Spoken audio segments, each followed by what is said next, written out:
So welcome everybody. It's so lovely to see you all here at our Raspberry Pi Computing Education and Research Seminar. My name is Jane Waite and I'm chairing today's meeting or seminar. And this is our fifth, quite believe it, we're nearly halfway through this seminar series on teaching programming with or without the use of AI. And as you know, we've been focusing on how we're going to change the way we teach programming and other subjects now with AI. And we're very excited to welcome three researchers who are going to talk about their work so that we can learn about this area. I'm incredibly delighted to introduce our speakers today. So there's Dr. Stephen MacNeil, who is Assistant Professor at Temple University, and he leads the HCI lab there, the Human Computer Interaction Lab. And he's got lots of work in terms of computing education, including something that's close to my heart, that's inclusive classroom design and also undergraduate research. But he's got this particular focus at the moment on generative AI. He's also joined by Andrew Tran, who's an undergraduate researcher in the HCI lab, who's already co-authored numerous papers on generative AI. And there's also Irene, who is again from the research lab, who is doing a PhD in this area. So that's really exciting. We've got quite a few people, I think, in the room who are doing PhDs. So in their talk today, they're going to explore the transformative effects of generative AI on education, and particularly its impact on undergraduate research opportunities. And the team are going to share their experiences involving students using Gen AI research.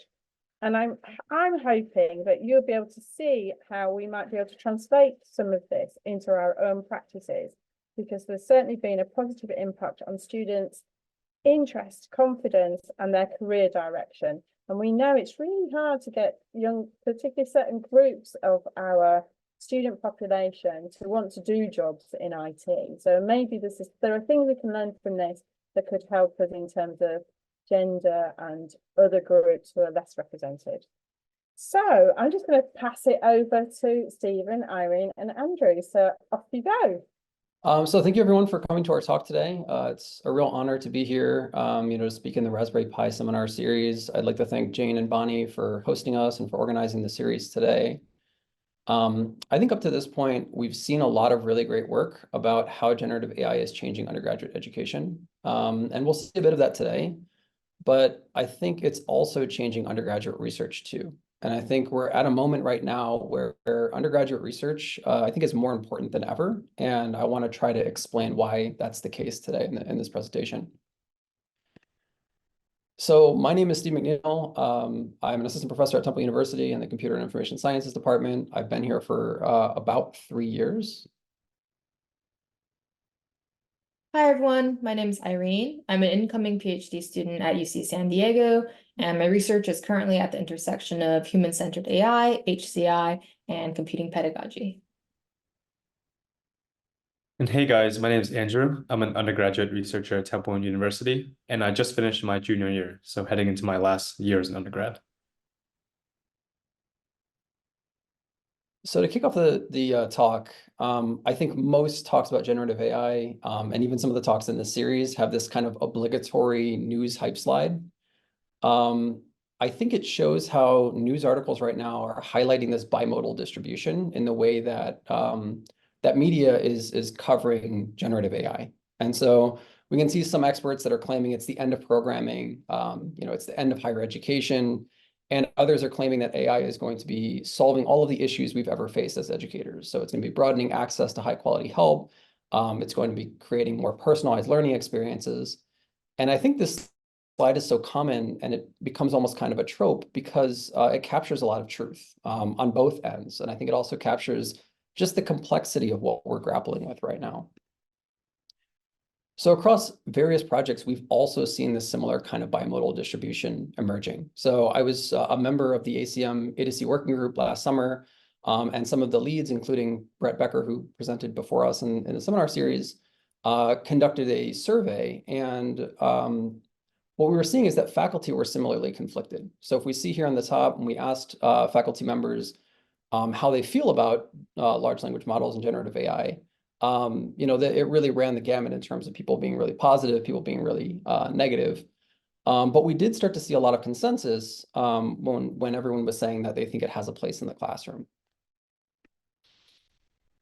Additionally, as we'll see in Irene's talk today, students are similarly conflicted. So we ran this study as an interview study and survey study this previous summer, and we saw that 26% of the students in our survey were using ChatGPT daily, whereas 34% of students had never used it at all. And based on some interview studies in the lab, we're seeing some reasons for that. So here's in red, you can see a quote at the top. This is from one of the studies that my PhD student ran. And this person had a really negative view. So they said, generative AI, when using generative AI, they don't fully understand what the model is telling them. It's just giving them the right answer or just giving them an answer. And they go on to say that they aren't really learning. They don't really know how they're getting to that conclusion. And obviously, this becomes kind of a problem. And conversely, in the second quote in blue, we can see how it's really helpful for this introverted student. So they might feel isolated from from help sources previously. They might feel like it requires a lot of energy on their part to go out and to seek help. And these types of generative AI tools might be extremely useful for neurodivergent students or for students who have some social anxiety around seeking help. But even for this quote, it's somewhat conflicted, right? Because we might imagine that for some students, they're no longer building the kinds of social communities that they need to thrive, right? So if they have this tool that's at their fingertips all the time, they may not be seeking help, when they should be. So again, it's just very conflicted, right? Very complex. And based on that same industry working group from last year, we'd conducted also a survey about university and course policies. And we, again, observed some conflicting views between students and instructors. So within the students and instructors, we can see there's kind of a large spread in terms of positive and negative. But at the top, when we asked students and instructors how they feel about the university policies and whether they're clear, we can see that students were much more likely to agree that the policies were clear, and instructors were much more likely to disagree the policies were clear. And the same we can see at the bottom, this is even maybe more interesting. For course policies, students seem to have a really good understanding of the policies. They seem to mostly agree that the policies in the courses were clear, whereas the instructors were less clear, which is interesting because the instructors are the ones that created those course policies. So at a time where I think students are feeling really worried about their futures, about how generative AI is going to be impacting their careers, the students in our lab are really thriving.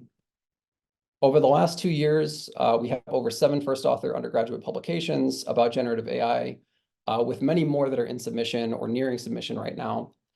In that same 2-year span, we had over 20 undergraduate students co-author a peer-reviewed conference or journal paper, and we had another 20 to 25 students who first author or co-authored a poster or workshop paper. So for example, here's a paper that was led by one of the students, Seth Bernstein, who's an undergraduate in our lab. And this paper investigated how students are using generative AI to produce analogies. And so this is something that Seth was really excited about. And he found that students were creating analogies that were really personally and culturally relevant. And so here are some examples. This first one talks about Harry Potter and created this analogy using Harry Potter. And the student who answered in the survey response says that Harry Potter has a cult following and it's widely popular among Gen Z. And that was one of the reasons why they felt like this was a really appropriate and relevant analogy for them. And the second person talked about this childhood experience of unwrapping a nesting doll, which they described as being their favorite toy and their favorite cartoon when they were young. And they say, in fact, when I heard the instructor talking about recursion, I immediately remembered the nesting doll. So here we can see how there's this connection between a course concept and a childhood memory that's really making this learning experience more meaningful and more memorable. And so I think across this work, it was really interesting to see how students in the class were actually using these models to be able to reappropriate with some guidance, the course material and these language models in order to create stuff that meant something to them. To create these kinds of analogies in a typical classroom, you might be creating hundreds or maybe thousands of analogies in order to make ones that resonate with each individual student. So at a time where students are hearing so many things about the future of computing, they're hearing things that there might not be a viable career anymore. or that their investment in computer science no longer has any value. A lot of the students in our lab, I think undergraduate research is giving them a lot of agency. It's giving them this voice in the direction of where generative AI and generative AI research is going. They're essentially empowered to shape their own futures, whether that be in the classroom or beyond the classroom.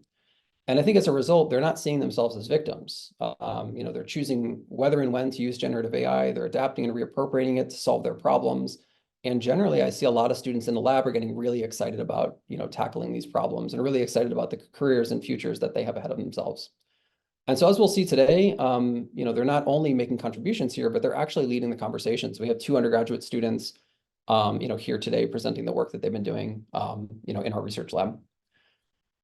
So as I mentioned, we're going to be seeing work from 2 undergraduate researchers in the lab. Irene's going to be presenting her work on help seeking in generative AI. And then Andrew's going to be presenting his research story, which spans multiple projects and papers over the last couple of years. So with that introduction, I'd love to hand it over to Irene. Hi, everyone. Thank you so much for having me. Today, I'll be talking a little bit about the effects of generative AI on computing students' help-seeking preferences. You can go next. Yeah, thank you. So initially, I started this last summer. I joined the lab last summer, and it was my first experience leading a research project. My team and I have been hearing tons about generative AI from lots of world leaders and experts around the world, but there was a distinct lack of voice coming from the students. And these students was what this technology was directly impacting. And so what I was hearing wasn't necessarily aligning with the many experiences that students were facing. And having the opportunity to research in this area became very personally motivating for me and my team. We could sort of see the direct impact that it would have on the people around us. And we were able to participate in a larger conversation and have a seat at the table. We were faced with this big question. Even though generative AI resources are widely available, do students actually want to use them? And why or why not? What's actually driving the choices behind why students choose one help-seeking resource, such as generative AI, over another? We already know that help-seeking can be very challenging for students. There's a ton of barriers here. There's social-emotional barriers, there's decision-making barriers. Some of the social-emotional barriers that sort of come into play, including the fear of appearing incompetent or the fear of rejection, right? When you reach out for help and you don't receive that help, it can feel very painful. There's also a social cost that often comes when students are seeking help. You kind of are expected to give up time and effort in exchange for someone else's help. Additionally, the decision-making barriers are kind of challenging. So knowing when and how to seek help can be a big difficulty for a lot of students. They might not know how to evaluate the feedback that they receive, and they might not even know how to request the help themselves. Traditionally, computing students seek help through some of these resources. We know that they ask their instructors and TAs for help, their peers, all sorts of internet resources like YouTube, Stack Overflow, Canvas, or Piazza.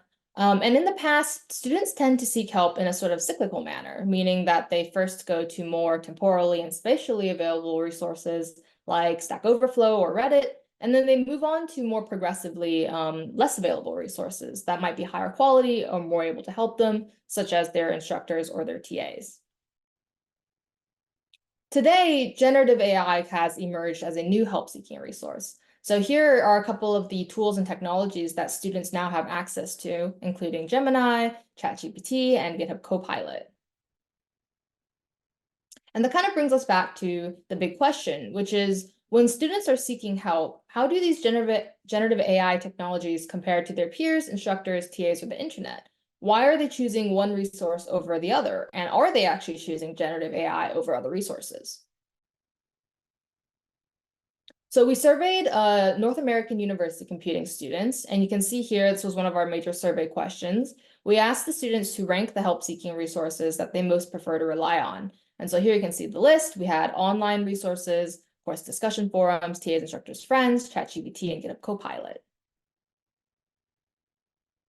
We asked these students to rank these help-seeking resources across 4 common CS tasks. So here I've kind of listed a few of the CS tasks that most students have faced, such as seeking to understand a course concept, writing or generating code, debugging and developing test cases. Students also were asked to rank these help-seeking resources across some other qualities, such as the perceived quality of the resource, the anonymity of the resource, how comfortable they were using it, and things like that. So here's kind of a demographic breakdown of our survey participants. We had 47 students, and they skewed mostly towards first and second years and a little bit towards male students. And here was the table of the frequency of resource usage that we kind of ended up with. So you can see here, ChatGPT actually comes in at 4th place, which was a bit of a surprise. And online search comes in heavily as first. So here students are still using Google and internet, Stack Overflow. This kind of aligns with previous work. Online search has always been a top ranked choice by students when they're looking for help. And you can also see here that GitHub Copilot actually comes in very, very last place, with 40 students having never used this resource at all. And this could have something to do with the timing of this study. This kind of happened in the beginning of the summer of 2023, right when the generative AI wave was just taking off, and some students maybe had not heard of some of these technologies yet. So this is a preliminary glimpse into what students were using at that time. Some of our other results showed that students were aware that there was this kind of trade-off between using ChatGPT and other resources. They were aware that online search and ChatGPT were the most timely resource, meaning that they had the shortest feedback latency. They could get help very quickly. However, this kind of came at the cost of lower trustworthiness and lower quality compared to their instructors and TAs. So students are aware of this trade-off.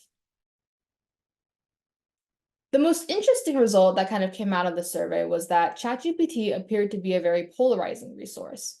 So 26% of students who have used ChatGPT at least once were using it daily, whereas 34% of students had never used it at all. And so you can kind of see here, like Steve mentioned before, there's this bimodal distribution, right? There's students who are using it with high frequency and students who are either avoiding the resource or have never even heard of the resource. And so we became really curious about the gap between these two demographics, right? What's kind of driving this gap? Why is there some students who are using with such high frequency and why are others not?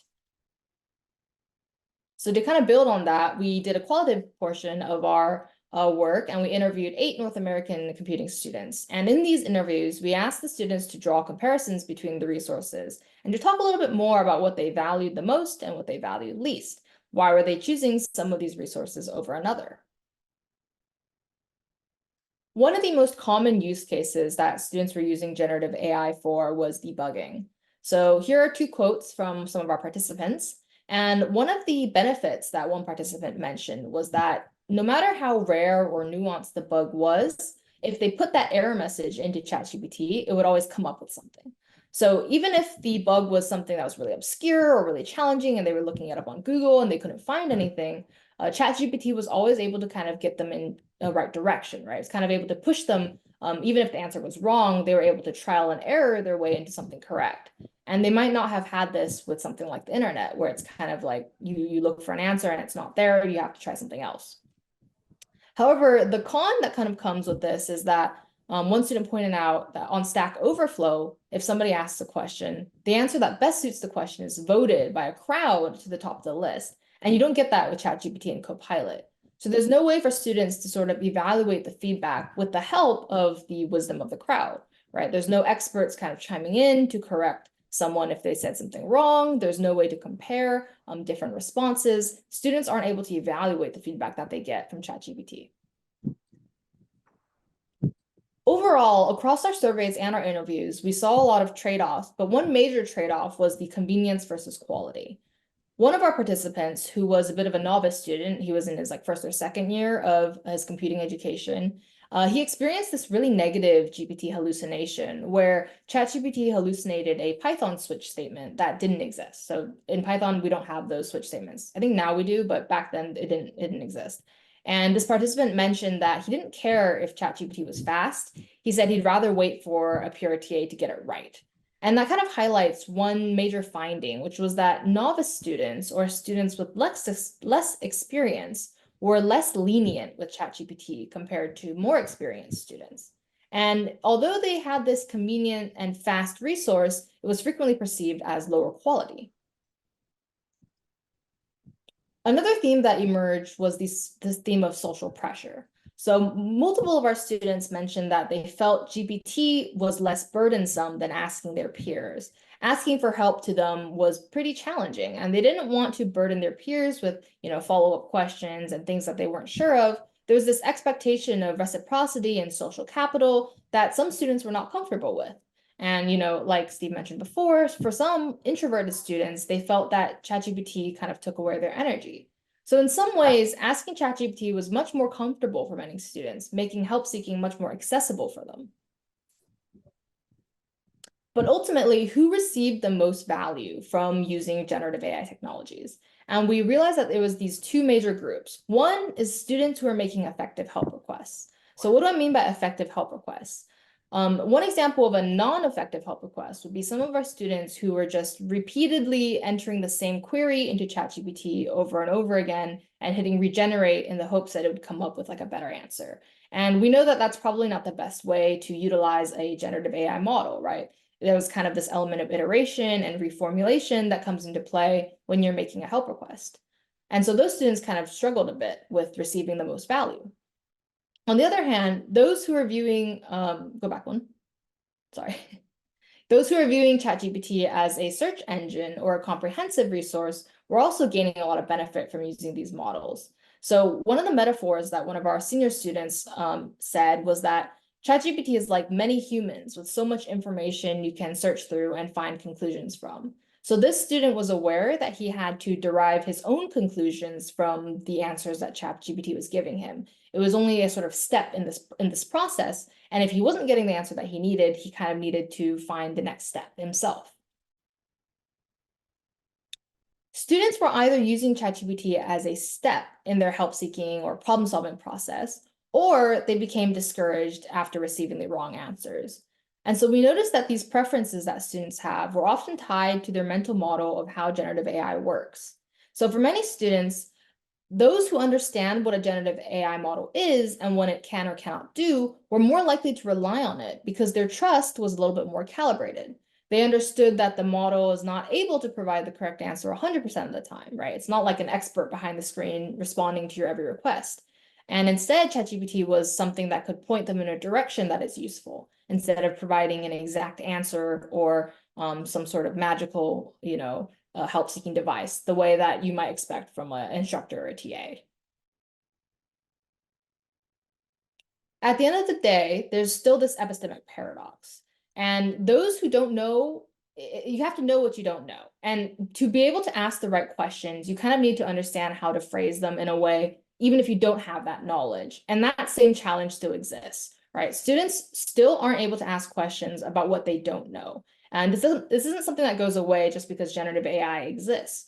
The students who are able to kind of articulate what they're struggling with and what they have challenges with are going to be receiving disproportionate benefit from using these generative AI models.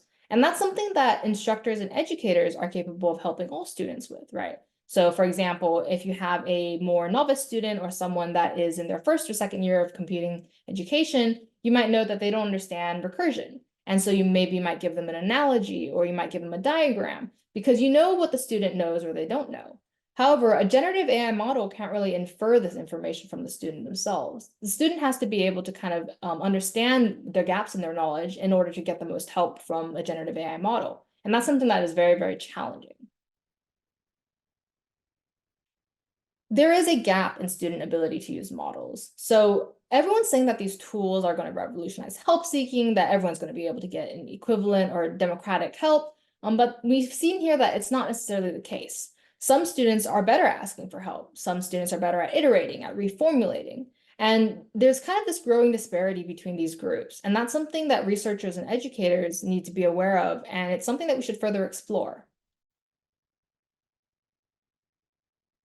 Oh, go back one.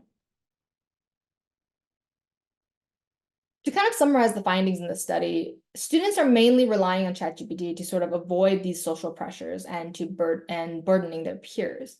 They're also kind of relying on these generative AI technologies because they struggle to ask for help. And that those who are receiving the most benefit from these technologies are those who are able to prompt effectively, right? Those who have the knowledge to kind of ask ChatGPT in the right way without using maybe the same help requests, or they're pushing the model in a direction that can support them. And these same students are able to leverage help-seeking strategies like iteration and reformulation with ChatGPT the same way that they might be effectively help-seeking with other resources. So we're still working on a follow-up survey right now. We're hoping to do a second study So if you could, please share this follow-up survey with your students. There's a link and a QR code here. And thank you guys so much. Yeah, so as we saw with Irene's work, different students have a variety of different experiences with AI. And in some way, students have been affected by their personal, social, and career-related journeys. So in this next part of the presentation, I'd like to highlight my own unique experience with AI, specifically how it's guided my journey as a student trying to navigate life and find what career I want to pursue. So I came to Temple in 2021, and there's a lot of unknowns. So as a result of the lockdown, I couldn't really tour my campus or attend any of those immersive open houses where I get face-to-face conversations about my major. But I knew I was coming in as a computer science major. And I knew with computer science, I could at least build some interesting technologies with the skills I learned. So in one of my gen eds, another classmate told me about the HCI lab, this unique experience for undergraduates. So then I applied and had a bunch of chats with Dr. Stephen MacNeil. But there's still this question that was lingering around, and that is, what is research? Research, I eventually found out, was one of those really complicated processes where you don't actually know what it is until you actively participate in it. So that's when I got introduced to GPT-3. And this is super exciting for me. And it was nothing I'd ever seen before. GPT-3 was around before ChatGPT's open playground. And you would not have heard of it, maybe unless you were into natural language processing. And again, this was super exciting. I could type in any question and just get really detailed human-like responses. And then I thought to myself, how can these models help students like myself in the classroom? And I thought about how I currently learn in the classroom. And this led to my first ever publication, where my team and I looked at different ways students can understand code in the classroom. Personally, one popular way that I like to understand code is through explanations. By prompting generative AI, you can provide different types of explanations, including a summary of the code or a real-world analogy of the code's intended action. And through this work, I got my first publication at ICER in 2022. But I kept wondering, how useful are these explanations? Students like myself really care about the end result, whether these explanations are helpful for my learning, not really the prompts or instructions that I give the model. So that led me to several papers, including this one, where I was the second author. It's titled Experiences from Using Code Explanations Generated by Large Language Models in a Web Software Development ebook. And I was especially excited for this work because I could take explanations that I previously mentioned in my ICER poster and really apply them to a ton of students. I co-authored this work with professors from Aalto University and the University of Auckland. And this is actually my first time at a conference and ever leaving the United States. So it was super exciting to go to 60 and go to this place where I'm surrounded by researchers and just people who are also interested in my field. So back to the study. We explored the usefulness of 3 specific explanation types: line by line, summary, and concept identification of code, where the model lists the most important concepts of a code snippet. We conducted this study in a virtual ebook that teaches web software development to second-year students at Aalto University. When navigating through this course, students will see code snippets and have the option to view one of the 3 explanation types previously mentioned to help aid their understanding. While viewing, we had the students rate these explanations on a 5-point Likert scale. We found some results. First, line-by-line explanations were less useful than summary and concept explanations. Explanations were also less useful when the students already knew what the code did. We then looked at lowly ranked quality code explanations to see what differentiated them from highly ranked explanations. And we saw 3 things. 1, the explanations could have been overly detailed or focused on less important aspects of the code. 2, students found sometimes the explanation was the wrong type. For example, if they asked for a concept explanation but actually got a line-by-line explanation. And lastly, sometimes students disliked the fact that some of the explanations showed mixed code and explanatory text at the same time. Overall, we also looked at student interaction with the code explanations. We saw that students really liked the line-by-line explanations, and they were the most popular. However, they're actually rated the least useful out of all of the 3 explanation types. 50% of the students who got to view the ebook also viewed an explanation, and out of those students, they each viewed 3 explanations on average. More students began to view more explanations as the code snippets got more challenging. But overall, students found that explanations were relevant and useful for their learning. I then turned gears towards instructors and looked at how generative AI can help instructors improve their pedagogies. In my paper, Generating Multiple Choice Questions for Computing Courses Using Large Language Models. Next slide. Apart from learning a lot of research skills throughout this entire process, this paper is actually really unique to me because I got to take leadership as the first author and bring in a team of undergraduates, some of them having never worked on a research project before, and then go on to lead them throughout this difficult research process. And it was just really amazing to see all of us just grow throughout this entire process. So in this paper, we look specifically at the multiple choice question, a popular form of assessment within the classroom. Multiple choice questions consist of 3 general components: the question stem, the distractors, and the correct answer. We create what we called isomorphic multiple choice questions by taking a pre-existing question stem and prompting GPT to generate plausible distractors and the correct answer off of it, inevitably creating a new multiple choice question. The correct answer should be visually labeled with an X. Our pre-existing multiple choice question stems were taken from 2 different data sets: the Canterbury Question Bank, which had many theory-focused questions, and a low-level C course, which had code tracing questions. To evaluate these AI-generated multiple choice questions, we looked at their correctness, which we define as a question. We define a question as correct if the AI generates a full multiple choice question, including a question stem and answer choices, and then further marks the correct answer choice with an X. We did this with 2 different models, GPT-3 and GPT-4, and saw that GPT-4 outperformed GPT-3. Next slide. GPT-4 outperformed GPT-3 in several different ways, both with higher percentages of correctness and in the types of questions it was better at generating. For example, these are 2 different types that I'd like to highlight. First, GPT-4 creates better multiple choice questions on question stems that required a complex task. In the upper right, you see a question that prompts a user to select an answer that contains the runtime of both the remove min and the insert methods. Another type of question that GPT-4 performed better than GPT-3 in at generating multiple choice questions were questions that prompted the user for a negation task, meaning users had to select an answer that was not considered the correct answer out of all the following. Next slide. And overall, this was just a super cool experience. Not only did I get to empower a team of undergrads as the first author, but once again, I got to travel to FIE and lead a presentation in this work.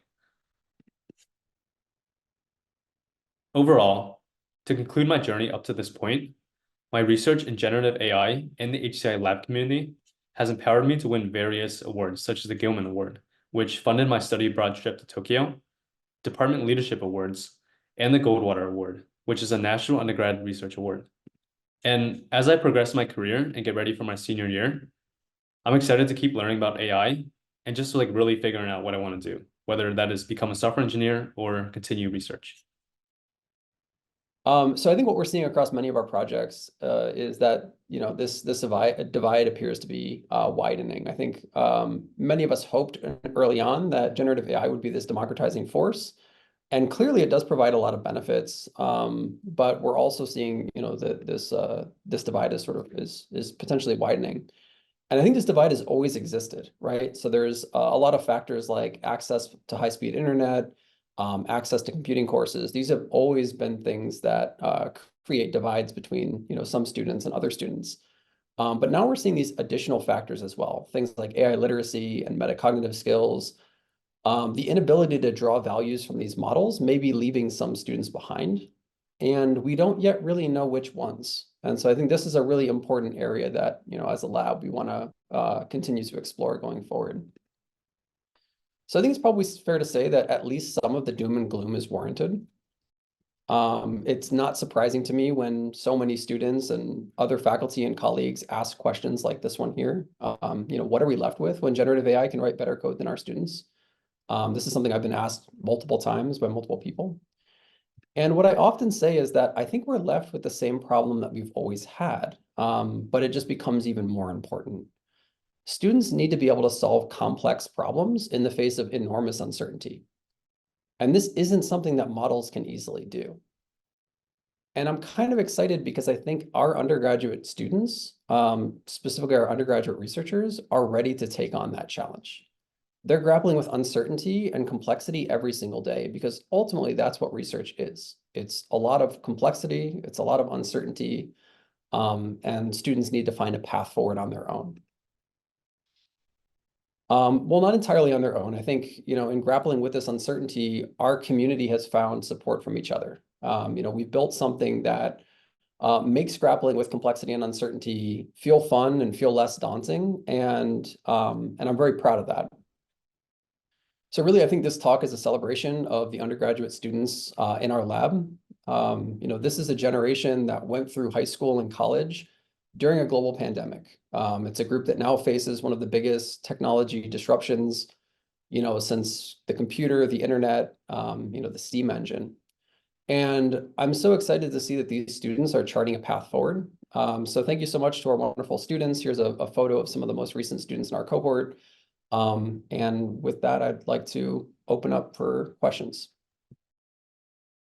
Thank you so much for coming along. Right, I've got to go. I've always got to make sure I say all the right things. So first of all, can we give a big clap to the presenters? And Bonnie will put into the chat our attendee survey. So if you could, it would be really brilliant if you could kind of fill it in. It doesn't take very long and it helps us improve what we're doing. Again, you can post to RPF seminars on X, or if you want to post on LinkedIn or anywhere else, please come along on the 11th of June, because it's one of our research scientists here, who is Veronica, who has been looking at in schools. So her research is not at undergraduate, it's at schools, and it's all about feedback literacy. And it's very much around many of the things that Irene, Andrew, and Stephen have been talking about. And it's what do teachers think about how they're going to introduce this into their classrooms, the use of ChatGPT and other products in terms of teaching to program, and how you help students gain skills to be able to interact with the agent. And is there anything else that I need to say? No, I don't think so. So just go and have a wonderful evening or morning or wherever you are in the world, and I'll see you next time. So 11th of June, please do come along.